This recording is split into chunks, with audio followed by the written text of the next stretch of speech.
one thing happens to six different people and they could all feel different about it. They all go off to war and they all feel different about it. Why do they feel different about it? Because how you feel about it is up to you. And what that means is not that you can create your own narrative out of nothing. You have the ability with no training to shape your reality. What it means is that your reality is determined by how you interpret, process the impressions. Welcome to Stoa Conversations.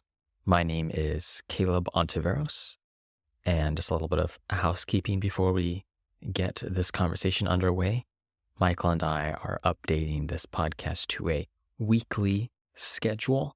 We'll be aiming to release new episodes once a week, as opposed to our previous twice weekly schedule.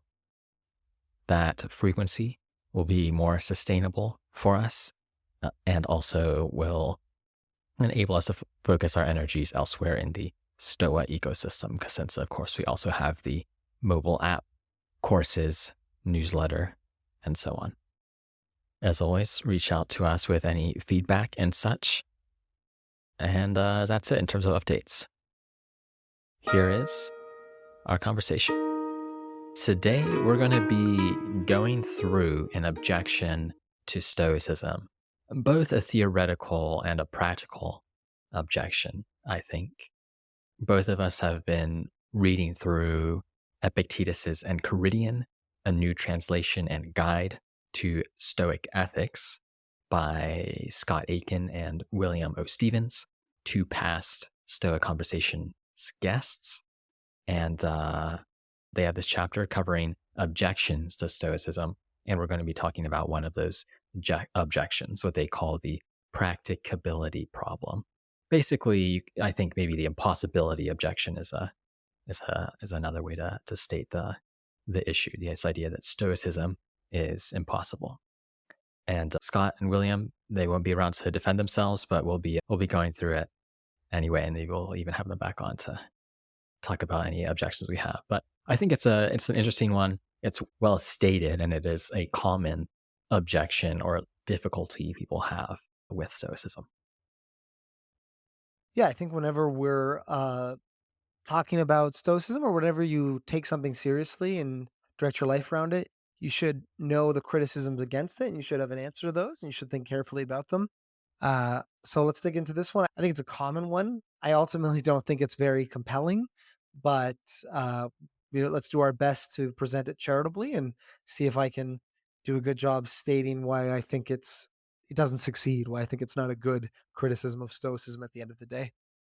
All right, cool. Yeah, so we'll start by laying out the issue and then state the argument, this impossibility objection, and then go through some responses. I think both Michael and I might have slightly different ways of responding to the objection. Maybe no, but we'll see. We'll see how it goes. Yeah, let's do it. Cool. So stating the argument, I think there are different ways to put it, but I think there are maybe two observations, two potential issues with Stoicism. And the first is that thought that many people have, which is that you cannot really control your beliefs, desires, or aversions. You can't control those things that Stoicism allegedly says you can. So if someone says, don't think of a pink elephant, you can't help but think about it. That's some thought that just popped into your mind. And I think in general, you have beliefs, desires. Can you change that desire to not like a given food by willing it? Can you change that immediate reaction to a given stimulus? It doesn't seem like that's always possible. So then there's that thought. There's not always a pause between stimulus and response. There's that well-known phrase, in between stimulus and response, there's a pause. And in that pause, you find your freedom. But perhaps that's just not always true. Some stimulus, some stimuli force you to have particular beliefs, desires, and aversions. So that's one thing. And if you want to provide an example of that, this second point is that we cannot believe that only vice is the only evil. So a key dogma of Stoicism is that virtue is necessary and sufficient for happiness. You can state it as virtue is the only good. I mean, that's not technically correct, but it's basically close enough. And of course, the corollary of that is that vice is the only evil, which I think is fundamentally is just correct, the right reading of Stoicism. And there's an amusing story that Cicero tells of a student of Zeno, the founder of Stoicism. So you have this fellow Dionysius of Heraclea. He tried to live by Stoic doctrines, but when he suffered through passing several kidney stones, he announced that he would no longer be a practicing Stoic because the pain of passing a kidney stone is clearly a bad thing. So that's that. And just a concrete example of someone cannot truly believe that vice is the only evil. They cannot believe that Stoic dogma, and therefore there's that sense that Stoicism is going to be impossible. You can't really control your beliefs or desires. You can't bring yourself to truly internalize Stoic principles at the end of the day. What's your thought at that at first pass? Well, I'm thinking, so there's that example of the Stoic can be happy on the torture rack, but we should change it. So the Stoic could be happy with kidney stones. That's and everyone's like, "Wow, I don't believe it. It sounds impossible." Um, yeah. So it's the practicability problem. The idea is that if Stoicism is impossible in practice, then it can't be, or shouldn't be something you base your life around or something you aspire to. And the point here, trying to take this as charitably as possible, is that something like the sage, something like achieving happiness in Stoicism, requires certain facts about the world, facts about our control over our psychology, facts about our agency in the way that we direct ourselves. And then the Stoic advice is in response to those facts. So, given that we're the kind of people that have control over our psychologies, this is the way you should live. And Mhm. so the idea would be, if those facts are not true, then the ethical arguments of Stoicism don't follow. Um, so it maybe it's not necessarily that, well, the man is not mistaken about pain being evil. Like, maybe he is still mistaken. Maybe vice still is the only evil, but the entire way Stoicism describes itself, this focus on the dichotomy of control, this focus on intellectual exercises, this idea that virtue is knowledge, vice is ignorance. Maybe these kinds of things all kind of fall apart if we're not the kind of people that have agency over our minds to the degree that the Stoic idea of the sage proposes that we do. Remember, the sage is someone who never makes a mistake. The sage is someone who never assents to something without first either suspending judgment or then accurately reflecting on whether or not it's true or false. It's a really high bar, but the idea is that for the Stoics is that it's conceptually possible. And I would say certainly conceptually possible, but practically possible. A human being Mhm. could do this, even if it require the perfect, all the perfect circumstances to come together, even if it would only be once every 500 years. A human can do this. And the argument is something along the lines of, a human can't do this. I have lots of arguments against that, or some that come to mind, but I think just first laying that argument on the table as clearly as possible. And it does seem on the face of it true, right? Whether or not that it's true when you're a perfect Stoic, that's impossible. Certainly something that people that are progressing or practicing uh, come come up against all the time, right? This idea that we don't seem to have the control over our beliefs and emotions. The Stoics say that we do, and this idea that certain external things can actually force their way into our minds. So I think I would divide it into two camps. There's one this idea that you can't control the internal. The example you gave, I can't make myself like the not like a food I like or Mhm. dislike a food I do like. I can't will myself to change some internal states. That's one thing. And then this idea that, like, well, there are actually things that can break down the wall of the inner citadel. There are actually things that can force their way inside your mind. whether that's the pain of kidney stones. That's a you know, it's a good example because it stands out, but you can think of other things, maybe other kinds of traumatic events, other kinds of you know, intense circumstances, ones that make you angry, make you want revenge, maybe make you sad. This idea that there's certain things in life that are just going to break down that wall. And maybe stoicism's good advice about traffic, but it's not good but there's some things that you just won't have control over. They're just going to be too powerful. That's my way of framing it, and I think there's something to it. I think it's worth a response. Yeah, yeah. So just to one way I think that's well put, especially that distinction between what you can will, what's under your control in that sense, and then the thought that some things are just going to overpower the stoic disposition. Some things are going to break down the inner citadel, as you said. And one way to put this into argument form is the thought, and I think this is basically how Scott and William do it. It's something like, if you ought to live in accordance with a philosophy of life, you can do it. So that's basically ought implies can. You cannot live in accordance with Stoicism because we don't really control our beliefs, desires, or aversions. That's that point about internal, what it's possible to internally will. And we cannot believe that vice is the only evil, or perhaps something similar. That's that point about things truly overpowering the inner citadel, things forcing themselves upon us such that even though it has nothing to do with virtue or vice, we think that some things are truly evil, some things are truly good. And I think, yeah, I Uh, think you could do that. I think you could do the good way too. I don't think it only has to be evil. You could give some example.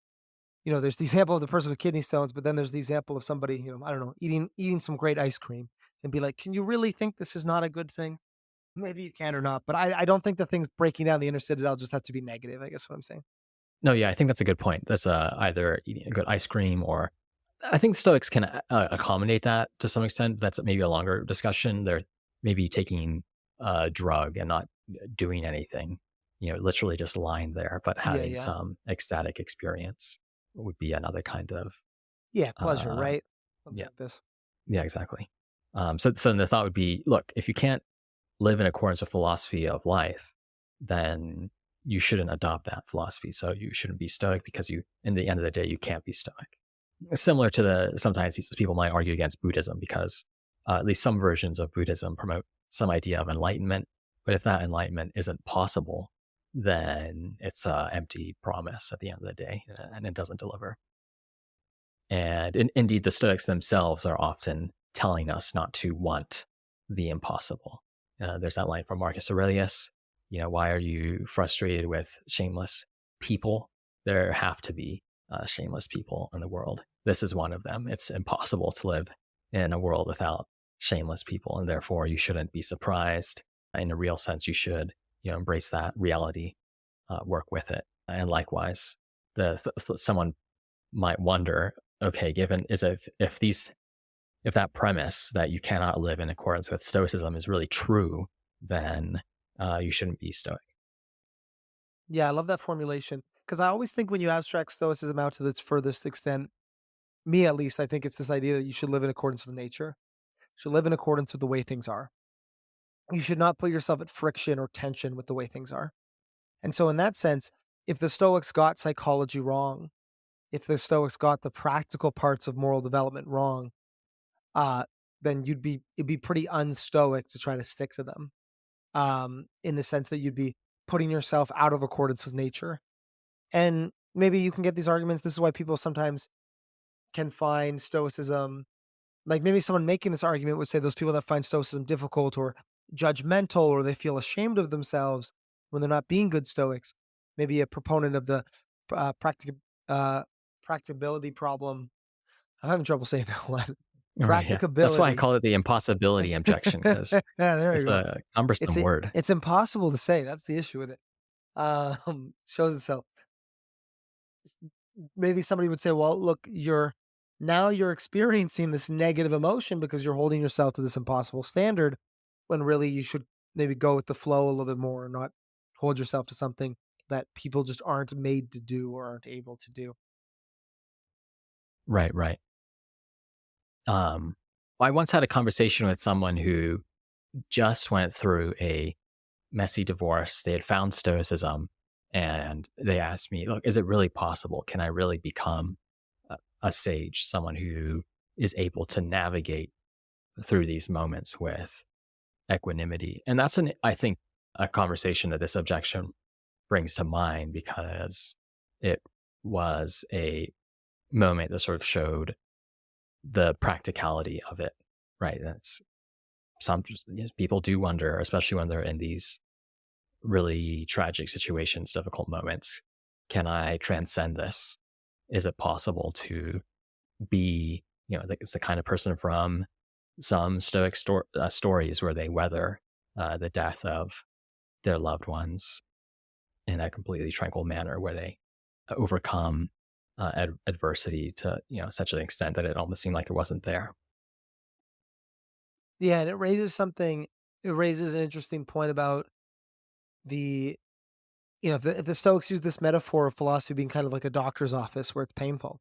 Well, the doctor's office is supposed to cure you, right?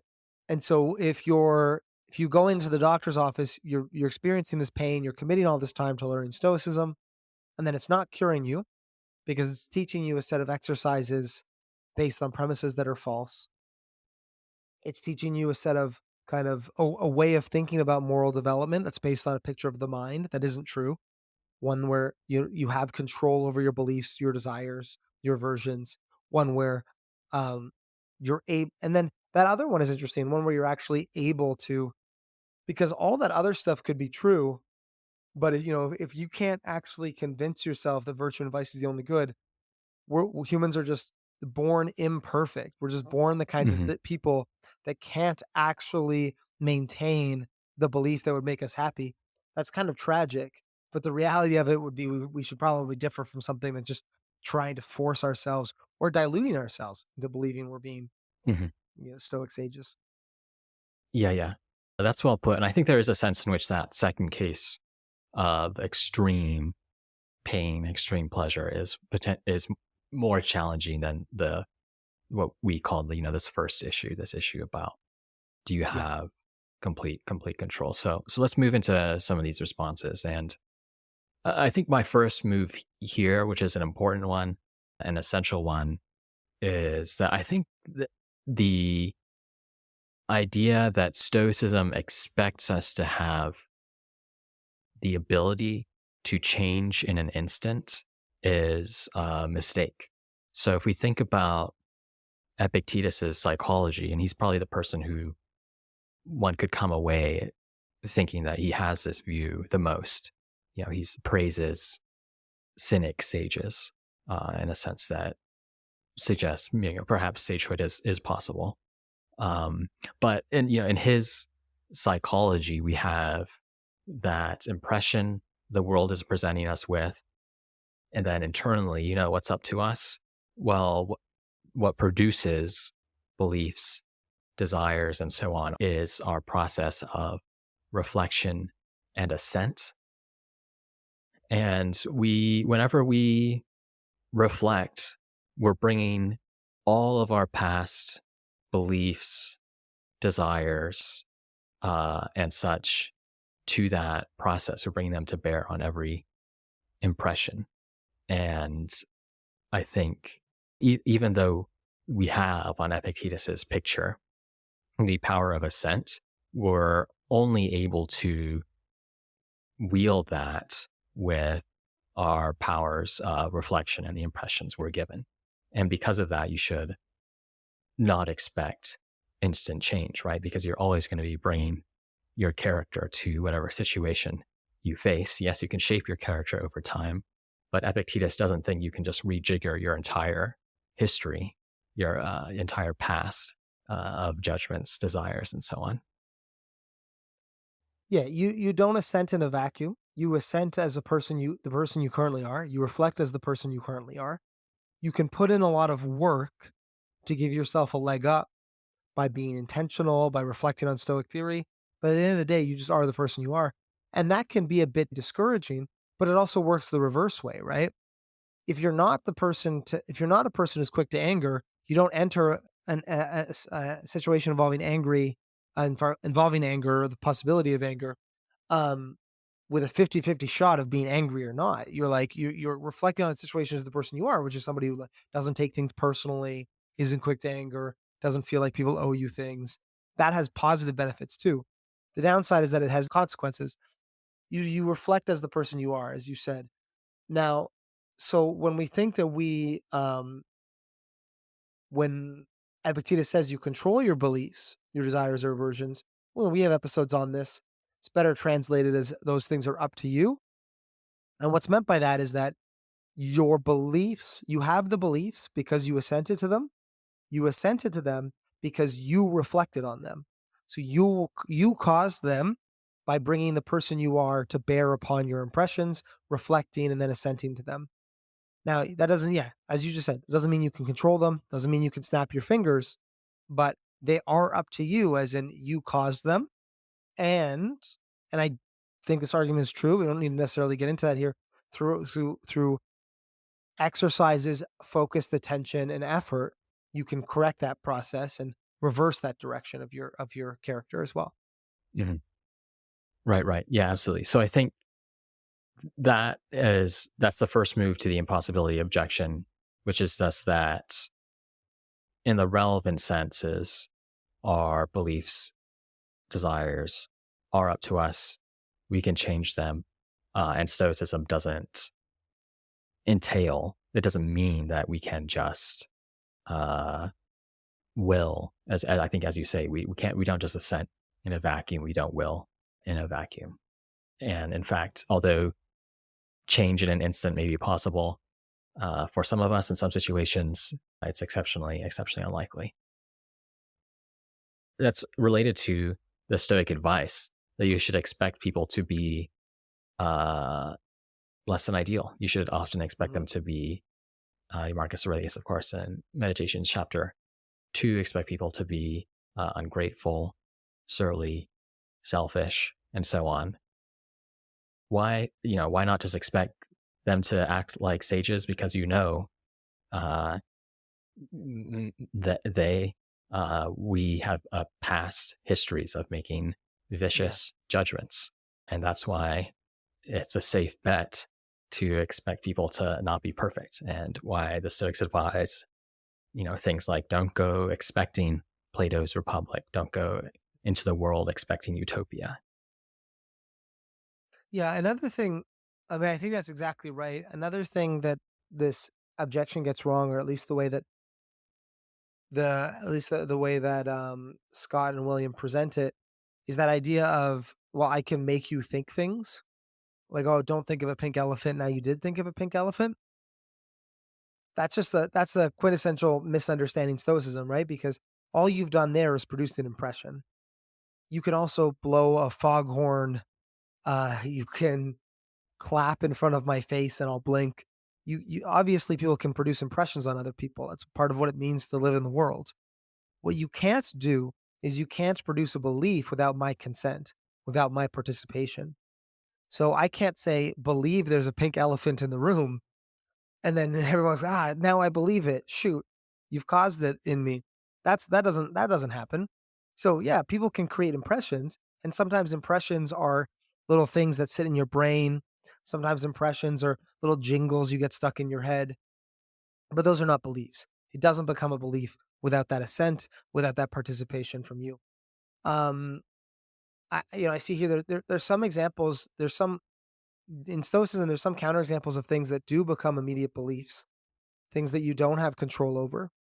Um, Epictetus uses the example I see put here of daytime. Try to believe that it's nighttime when you're outside and the sun's out, and the person goes, "I can't. It's impossible." Some things do go straight to our beliefs, but the Stoics called those cataleptic impressions. They were impressions that were the kinds of things that were so the truth of them was so self apparent. Which is not to say we can't we can't begin to be skeptical of those kinds of things, right? I think there is some practice that can happen there, but that's what's going on there. And then the Stoics ultimately thought, whether you believe that's the case or not, that we're designed to have cataleptic impressions. We're designed to be the kinds of things that could that can easily and quickly believe things that are self-evident, mostly to do with kind of physical facts, right? Physical facts about the world, like daylight, that there's a person in front of you, that there's something flying towards your head, probably, things like this. So I don't see that as that much of a problem either. Certainly not when we have the possibility of becoming skeptical about them if we think they're the kinds of things we might end up getting wrong for whatever reason. If you think about these kinds of forceful impressions, one case is they are uh, correct impressions. The daytime, or sorry, I should say they produce correct beliefs. Um, and a daytime is an example of that. We look outside, we see the sun is there, and so on.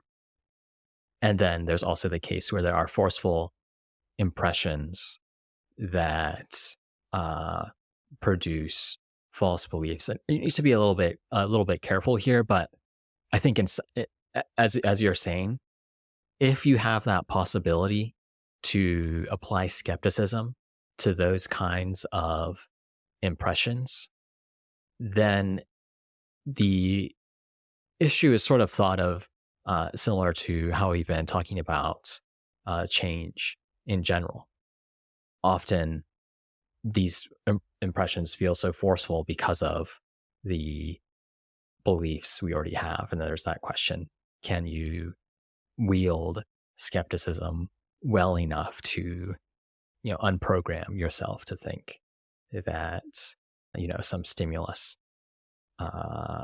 is true when in fact it's an illusion, and so on. So there's something to say there. There's also, views about, of course, the Stoics thought people could have damaged, like rational faculties. So in a lot of these skeptical scenarios, that the cases that skeptics brought against Stoics, it might be better to analyze them in terms of the people not being rational or having, deficient rational capabilities. Classic cases where you're being deceived by a demon or something of that sort. Mhm. Um, yeah, I think you framed it really well, right? So it's hard to talk about this without getting into the second point, which the second point we framed as like certain things can force their way into the inner citadel, right? And then we said, well, there's that seems to happen all the time. I go outside and it's daytime. I'm forced to think that it's daytime, or at least it seems like Epictetus is saying that. If somebody, if I have kidney stones, I'm forced to think a bad thing is happening to me. Seems like an extreme impression is forcing its way, bypassing assent, not allowing me to suspend it. And then the point that I was taking you to raise, Caleb, was um, that look, because we just bring our current character to bear on a situation, some people might actually be forced, right? Um, I don't know. I think of like a young child maybe, and they see a scary movie for the first time. They might actually be forced to think a bad thing is happening. But when you grow older, you kind of understand what a movie is. You understand, okay, this can't actually hurt me. Then there, what was a overpowering impression no longer becomes overpowering. And you raise the Matrix example, you could do that around fact about the world. Like, once you realize, wow, AI image generation exists, there can be videos of people talking that aren't actually them talking. So you've gained information, and then what was a forceful impression, well, that's that celebrity saying that thing can become a kind of a skeptical situation. I don't actually know if that's the case or not because I Mhm. know AI exists. I know this can be faked, right? Maybe like Plato's cave, right? If I only saw shadows, it was forceful, but now that I know there's this other thing. And then I think about that in terms of, and I'm just jumping ahead, but I think of that in terms of the kidney stone example, right? Which is maybe the normal person, maybe the progressing stoic cannot help, but it can be true that it is impossible for them to not help but think a bad thing is happening to them. But does that mean that every human being cannot feel that way? Does that mean it is impossible for any human being to not think a bad thing is happening to them when they're feeling extreme pain? I don't think that's true. And then the Mhm. Stoic argument would just have to be something along the lines of, well, you're capable of becoming the kind of person that isn't forced to think of bad things happening to them when they're going through a chronic, painful, well, in kidney stones, I don't even know if it's chronic, but a painful physical Yeah, circumstance, right? hopefully it's not chronic. Yeah, exactly. Now, in that case, well, then you got us. Then you got us. Then you're done. Um, does that make sense? Yeah, absolutely. I think that makes sense. And I think, especially with this, maybe one framing on this is to think of Stoicism like other programs of transformation. So there's this story of Milo, the wrestler, famous Greek wrestler, um, and he got exceptionally strong. How did he do that? He, as a child, decided, he's going to pick up a calf every day, and he did that every day until it was a full-grown cow. That's the story. And you can think at the very first instance when he's just starting that project as a child, there's a sense in which he ought to be strong, given that he wants to be a wrestler. That's his goal. He's chosen that as his role. But he cannot achieve that overnight.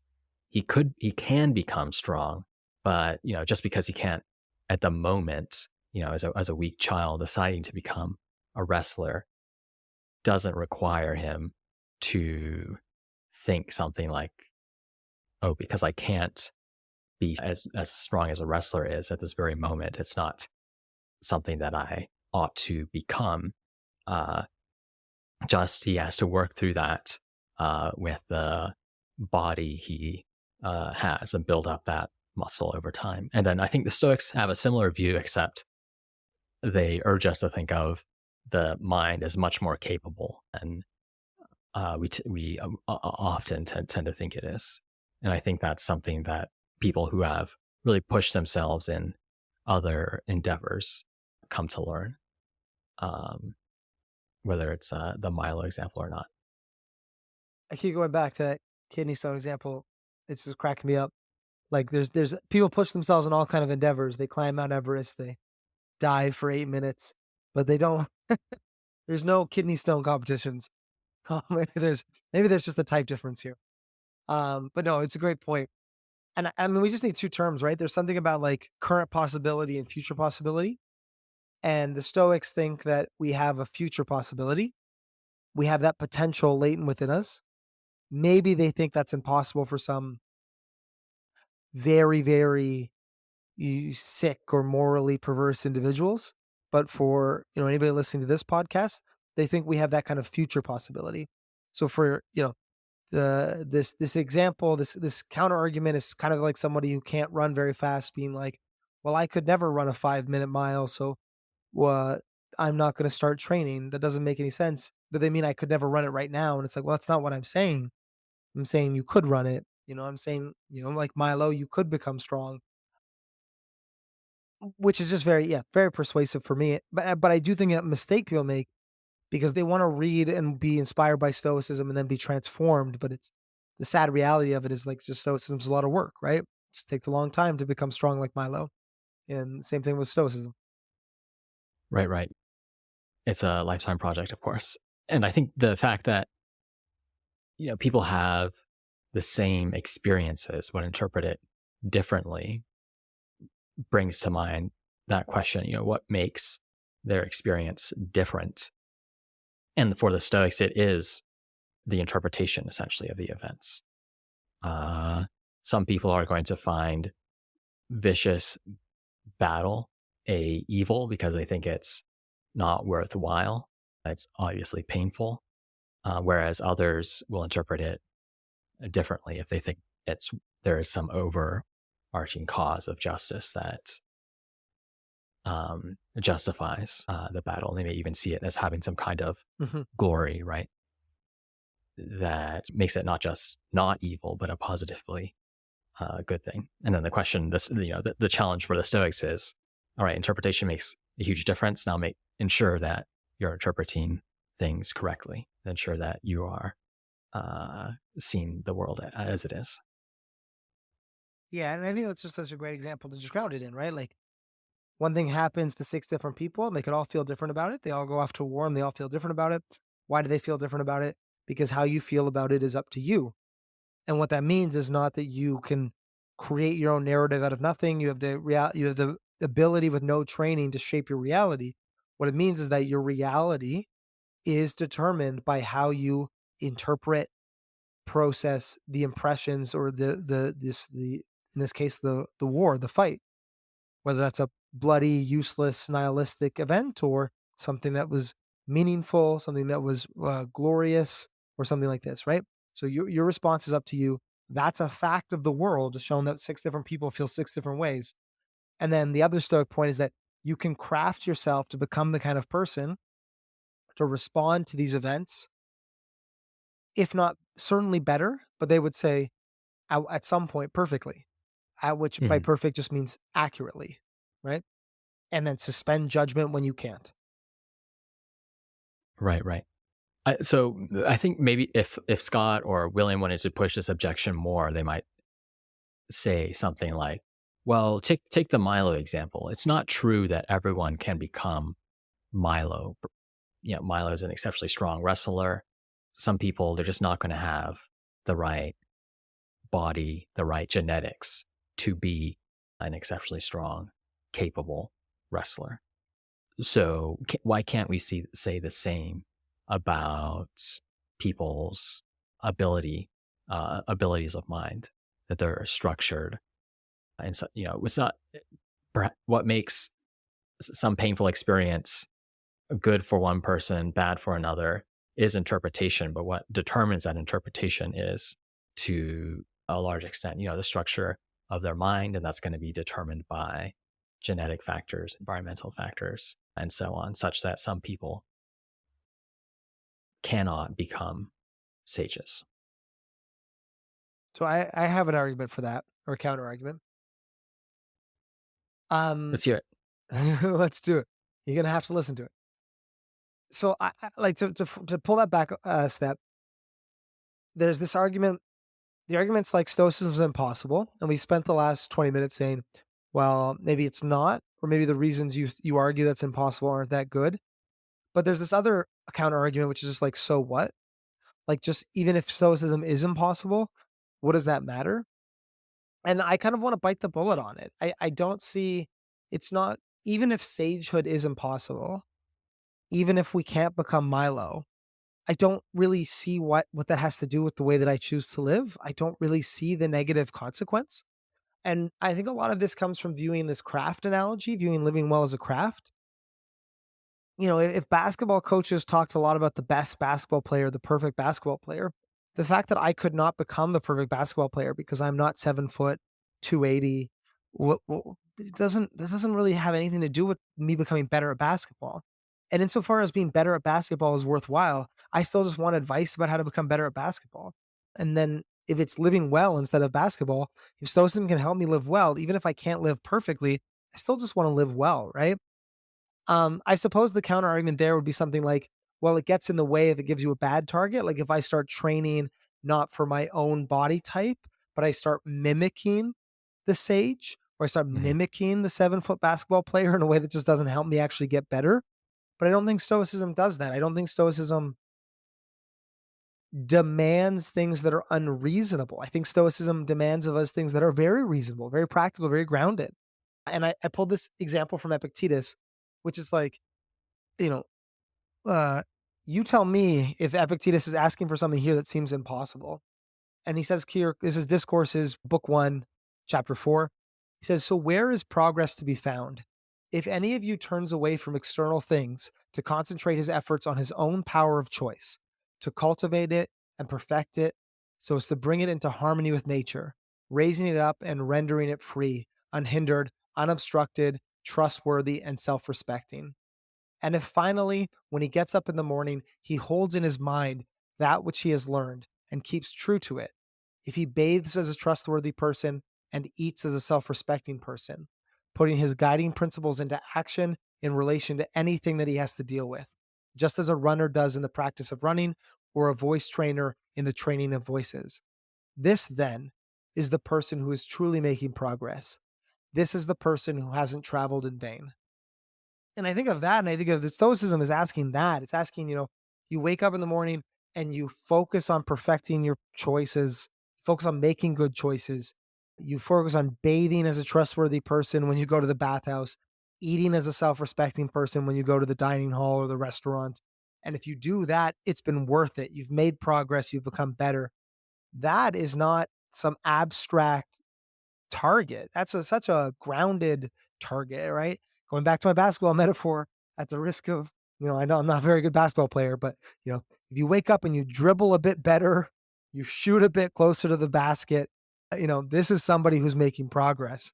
And that's what Stoicism's asking. I don't see this idea of the sage messing us up. I don't see the idea of the sage giving people something that's like unrealistic in a way that's harmful. But that's my Yeah, best. That's yeah. my best shot at it. Yeah, I think potentially as focusing on the sage could be harmful in the same way that focusing on an expert basketball player when you're an amateur can be harmful. But that could be true whether or not it's realistic for you to become that best basketball player. Skills Mhm. proceed instrumentally at different times, different models are useful. I think there are two ways to object to this argument. The one of the foundational assumptions is this focus on the sage. You ought to be the sage if you're a Stoic, and then becoming a sage is impossible. Therefore, you shouldn't be Stoic. One is to say that the sage is possible in the relevant sense, and then the other is to argue that Stoicism doesn't depend on it being possible for you to be a sage, or whether or not it is in fact possible. And I think for whatever it's worth, the move that uh, Scott and William make is to say that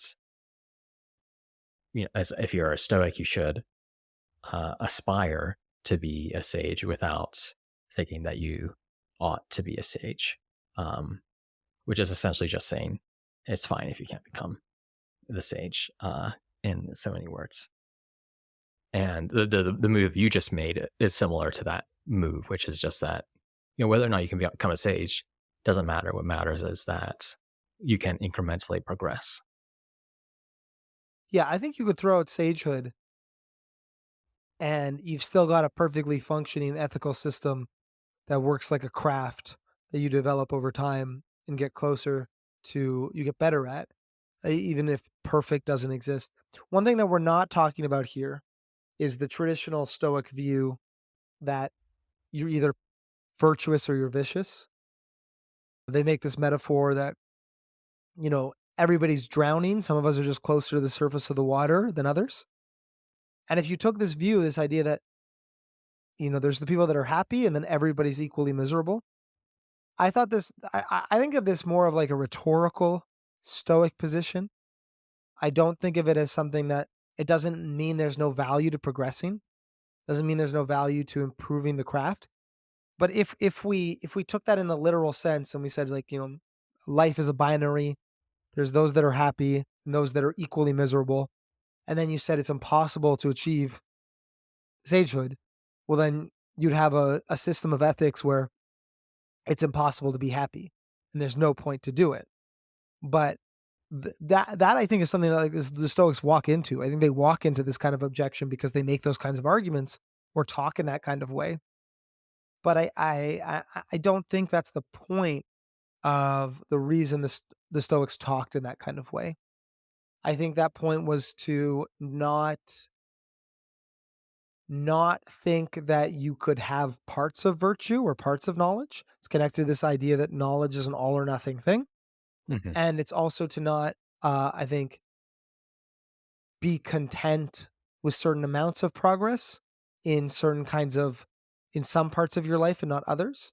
Like that kind of thing, like I'm going to learn stoicism so I can, you know, be more cool and collected when I scam people. It's like you can't really apply stoicism to one part of your life but not to another. Uh and so I think the Stoics were responding. I suspect the motivation of this kind of language was to respond to those kinds of ideas, not to say, everybody's equally miserable except the sage, of which none of us are. So none of your work meant anything, right? Right. Yeah, I'm sympathetic to that reading. Uh, as well. I think that's the right way to think about it. I think another point that is relevant here is that sagehood is not uh, the position of omniscience. The sage isn't someone who knows everything. It's just the position of someone who can act virtuously in whatever situation they're presented with, and that means uh, not having some almost demigod type status, but rather doing your best in every situation given what is possible. I think there's another reading perhaps of sagehood that makes it more attainable.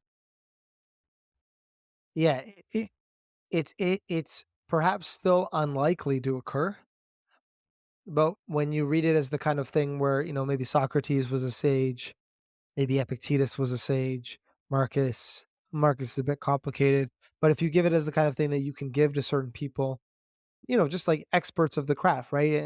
You go back to basketball, you have people that are in the Hall of Fame. It's like, they're just good at it. They're just good at doing this thing at a high level. And the sage is just that person, the person who's good at it. I think the sage gets a bit weird because it's this idea of like never making a mistake, right? Which is not something you could ever say of any basketball player, right? There's no basketball player that never makes a mistake. So it doesn't become it's not you've reached a certain level of mastery that you can't ever err. I think, and then that connects to some of the Stoic idea about knowledge being um reinforcing, right? Like because this is what we're talking about, right? Where we're saying you bring your character to bear on an impression. But if you have a perfect character, you can't ever really assent wrong because there's nothing, you're not bringing anything faulty to bear into the world. So you've got the objective thing that happened. You're not interpreting it in a bad way because you don't have baggage or false beliefs to give yourself a kind of a loaded interpretation. The same way, I might have a loaded interpretation that um, somebody is doesn't like me because I was bullied when I was younger or something, right? We bring our baggage to bear on the way we present these impressions, but the wise person doesn't do that. So they get the objective event, they represent it pretty accurately already, and then they reflect on it with their like perfect mind. And so it's a kind of a self reinforcing thing. I do want to be I do like we should say here that the Stoics do hold it to that high standard where they would never make a Mhm. mistake. Now, whether or not we change on that or not, but I think that's the weird part of sagehood because it's like, who could ever do that, right? Pretty hard. Yeah. But another thing to remember there is to remember that, of course, that it's exceptionally difficult, but that doesn't mean the Stoic knows uh, the positively right thing to do in every situation. The Oh, Stoic no, no. Yeah, sage, totally. yeah, it they can't. Sometimes one avoids making a mistake by avoiding having any false beliefs, right? So they might just be someone who, like Socrates, really, he's of course the fundamental model for the Stoics, knows when he doesn't, and then holds firm to his conviction when he does know what he ought to do. So maybe it's kind of like maybe a basket. I keep trying to do these sport metaphors just to make sure I understand. Maybe instead of like a basketball player, it's like a rock climber or something. And the rock climber is the person who climbs all the walls or says, I'm not going to climb that one because that's a bit too, I'll hurt myself if I do. And it's like that Mhm. level of mastery, not the person that can climb every wall, but the person who climbs many difficult ones and then knows when to step out or knows when they need to ask somebody else. And as you said, yeah, you can one way to avoid errors is to just always know what to do, but another way to avoid errors is to really understand your own limits of understanding. And so Right, the right. sage isn't expected, as you said, they're not expected to always know what to do. Yeah. So yeah, an example, of course, is if you think about games of chance, the sage as a poker player may not be the person who takes home the most winnings. First, because it, of course, is a game of chance, but also they might not be the best poker player in the external sense. Maybe they're just, you know, limited by, maybe some people are just in a real sense, smarter than they are. They have more of a social sense, but the sage as a poker player, plays as well as they can given the body they have and, of course, the cards they're dealt, I think is Mhm. another way to think about it. Yeah, great point. Cool, cool. Anything else on this? Um, yeah, I mean, I'll be interested if people if you made it this far, interested to what you think. Do you think the um, practicability problem is a significant issue or not? Is that something you wrestle with yourself? Is it Do you think stoicism's impossible, but anyway, it doesn't matter? Or do you think it is possible and you would reject it if it was impossible? I think those are all interesting questions. Happy to hear from you um, and keep this conversation going. But I enjoyed this one. I think we're both neither of us are really concerned by it.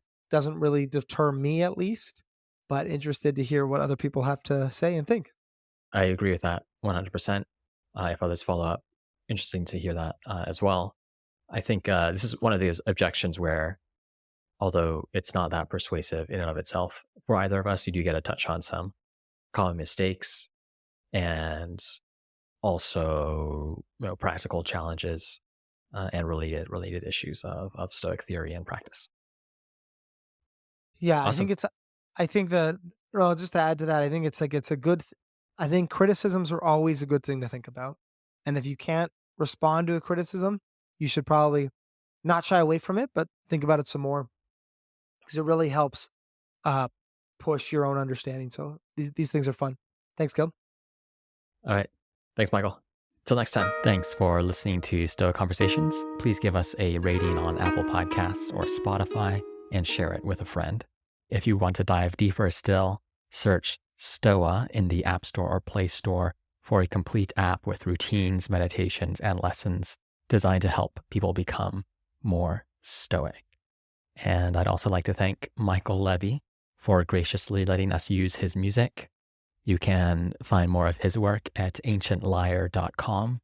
And finally, please get in touch with us. Send a message to stoa@stoameditation.com if you ever have any feedback, questions, or recommendations. Until next time.